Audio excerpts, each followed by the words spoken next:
नमस्कार। हिमाचल प्रदेश में बजट में अनदेखी के बाद कांग्रेस के दबाव का असर भाजपा पर साफ नजर आ रहा है। भाजपा में पहली बार सभी सांसदों ने दिल्ली में और नेता विपक्ष ने शिमला में आकर सफाई दी कि प्रदेश के साथ कोई अन्याय नहीं हुआ है। यहां तक कि अनुराग ठाकुर व प्रदेश के सभी सांसदों ने एकजुट होकर कहा कि आप आइए, हम आपके साथ चलेंगे क्योंकि हम भी हिमाचल को प्यार करते हैं। कहीं ना कहीं ये राजनीतिक तौर पर सुखविंदर सिंह सुक्खू की जीत है। उन्होंने जिस तरह से बजट में हिमाचल की अनदेखी का मुद्दा उठाया और विशेषकर रेवेन्यू डेफिसिट ग्रांट के मुद्दे को लेकर के उन्होंने कहीं ना कहीं भाजपा को बैकफुट पर ला दिया है। मैं हूं पंकज पंडित और आप देख रहे हैं black and white broadcaster. Himachal Pradesh में इन दिनों बजट पर राजनीति उफान पर है। लगातार एक दूसरे पर सियासी वार किए जा रहे हैं, लेकिन सबसे बड़ा मुद्दा है हिमाचल का कि हिमाचल के इस दौर में कौन सा नेता उसके साथ खड़ा होता है और कौन सा नेता ये जिगरा दिखाता है कि आइए हम चलते हैं, बात करते हैं प्रदेश की।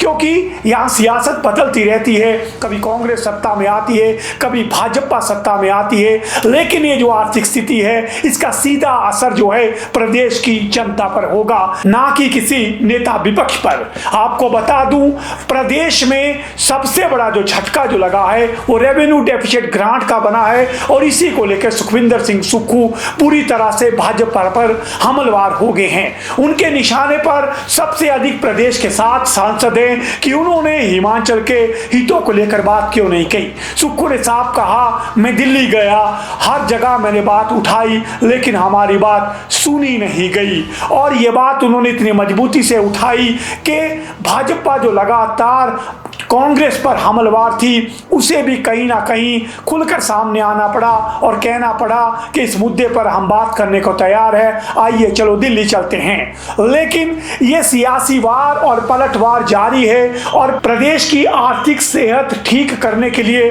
लगा था कांग्रेस और भाजपा एक साथ दिल्ली दरबार में बात करेंगे, लेकिन सियासी तलवारें आज भी एक दूसरे पर ही तनी हुई नजर आई। आज एक तरफ जहां एमएलए प्रायोरिटी स्कीम्स को लेकर के सुखविंदर सिंह सुक्खू बजट से संबंधित बैठक कर रहे थे, वहीं भाजपा ने उनके खिलाफ ही मोर्चा खोलते हुए राज्यपाल के दरबार में दस्तक दे दी है। उनका कहना है कि सरकार ना ही तो विधायक निधि दे रही है और ना ही एमएलए प्रायोरिटी स्कीम्स की जो है वो अब तक डीपीआर भेजी जाती है। पिछले 2 सालों से ऐसा हो रहा है। उन्होंने राज्यपाल से शिकायत करते हुए कहा कि इस मामले में वो हस्तक्षेप करें और उनकी विधायक निधि और ऐच्छिक निधि सहित जो प्रायोरिटी स्कीम्स हैं उनको जारी करवाया जाए। दूसरी तरफ सुखविंदर सिंह सुक्खू ने स्पष्ट कर दिया है, जब तक प्रदेश की आर्थिक स्थिति ठीक नहीं होती है तब तक एमएलए प्रायोरिटी फंड नहीं जारी किया जाएगा। उन्होंने कहा, ना केवल कांग्रेस बल्कि भाजपा सहित सभी विधायकों के विकास फंड को बंद कर दिया गया है क्योंकि प्रदेश के आर्थिक हालात ठीक नहीं हैं। आज एक बार फिर से उन्होंने भाजपा पर निशाना साधा और कहा, काश भाजपा आज रेवेन्यू डेफिसिट ग्रांट के मुद्दे को लेकर के राज्यपाल के पास जाती तो प्रदेश की जनता को अच्छा लगता कि इस मौके पर भी भाजपा उनके साथ खड़ी है। एक बार फिर से उन्होंने आरोप लगाया है कि भाजपा के नेता दिल्ली जाकर के प्रदेश के पैसे को रुकवाने का काम ना करें। हिमाचल प्रदेश में जिस तरह का सियासी माहौल है उससे लगता है राजनीतिक टकराव और बढ़ेगा, लेकिन दिल्ली से जो बुलावा आया है देखते हैं उसमें अनुराग ठाकुर सहित प्रदेश के सभी सांसद वहां मौजूद थे और उन्होंने कहा है, आप सुखविंदर सिंह सुक्खू जी दिल्ली आइए, हम आपके साथ चलेंगे, बात करेंगे। अब देखते हैं ये जुबानी बात है, क्या किसी टेबल पर हिमाचल के हित की बात होगी या सिर्फ वोटों की राजनीति होगी या तू मैं होगी। मैं आप हिमाचली है, करोड़ों रुपए का कर्ज है, 1000 करोड़ से अधिक कर्ज के नीचे मैं और आप दबे हैं। अब देखते हैं इन नेताओं की सोई हुई आत्मा जागती है या एक बार फिर से आरोप प्रत्यारोप की इस राजनीति का भेंट ये प्रदेश चढ़ेगा और हमारा, आपका, हमारे बच्चों का, हमारे युवाओं का भविष्य इसी तरह से दांव पे लगेगा।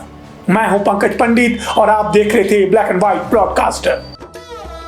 शिमला होटल, घर के बाहर घर जैसा अपनापन। अपने वेकेशंस को सुनहरी यादों में पिरोएं। शिमला होटल के साथ राजसी वैभव और राजस्थानी आव भगत जो देगी आपको एक रॉयल फील। हिमाचल वासियों के लिए जयपुर में ठहरने का अपना hotel Shimla hotel, heritage above 1, हवा महल रोड, चांदी की टकसाल, जयपुर।